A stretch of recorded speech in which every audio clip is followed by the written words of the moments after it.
Students. तो आज एक और क्वेश्चन लेके आपके सामने है, हेनरी लॉ पर बेस्ड है। और पहले हम क्वेश्चन पढ़ते हैं। Calculate the quantity of carbon dioxide in 500 ml of soda water when packed under 2.5 atmospheric pressure carbon dioxide eight 298 kelvin.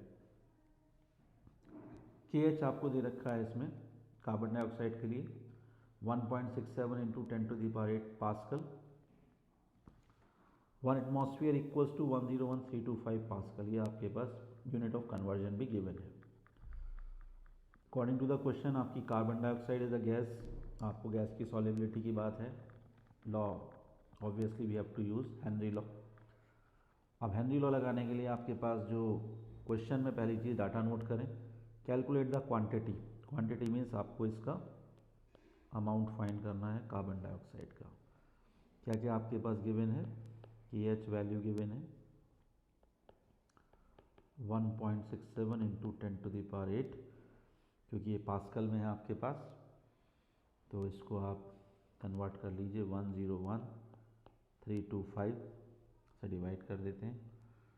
तो now converted into a unit of atmosphere 1.648 10⁻3, ये हमारा कन्वर्जन करके वैल्यू आ जाएगा। तो अब KH आपके पास है, मास आपको फाइंड करना है, और प्रेशर आपको दे रखा है हमने, जो कार्बन डाइऑक्साइड है, जो एक्टिविटी चल रही है, pressure of CO2 that is 2.5 atmosphere. So according to Henry law, partial pressure of a gas is equals to KH into mole fraction. तो mole fraction of gas find कर लेते हैं हम, partial pressure of upon KH। कितना है pressure आपके पास 2.5, और KH का वैल्यू कितना है 1.648 10⁻3। तो इसको न्यूमेरिकली सॉल्व कर लीजिए और कैलकुलेशन करेंगे आप, इसको मल्टीप्लाई करते हैं, डिवाइड करते हैं।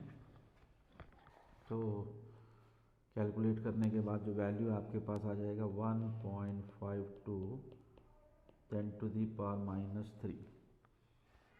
तो ये आपके पास आ गया इसका मोल फ्रैक्शन। अब यहाँ से थोड़ा सा कैलकुलेशन को हम कैसे अपने लिए इजी बनाएं। तो mole fraction of gas carbon dioxide का upon mole fraction of gas जो आप फाइंड करेंगे, तो ये mole fraction of carbon dioxide gas, moles of gas upon gas plus water. और क्वेश्चन में आपके पास गिवन है कि जो ये पैक कर रहे हैं हम, तो यहाँ पर देख रहे हैं आप 500 ml ऑफ सोडा वाटर। तो अगेन वैल्यू इज गिवन है आपके पास, और ये 1.52 इंटू 10⁻³ के इक्वल है mole fraction.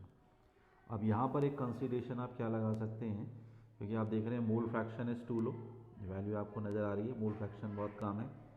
Henry law constant is too high, ये वैल्यू बहुत ज़्यादा है। इसका मतलब हो गया कि जो मोल्स ऑफ आपके CO2 है सोल्यूशन में, very very less than that of moles of gas plus moles of water.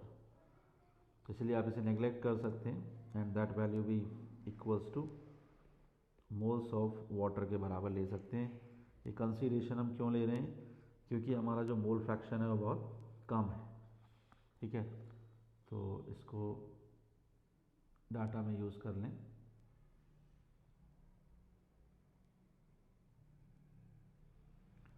तो आपके पास आ जाएगा moles of gas, moles of water equals to 1.52 10⁻⁻3, और now moles of gas equals to 1.52 10⁻³ into moles of water, और moles of water आपके पास है 500/18। तो इसको अगर आप सॉल्व कर लेते हैं तो you will get the moles 0.0422 ये आ गया आपके पास मोल्स ऑफ कार्बन डाइऑक्साइड।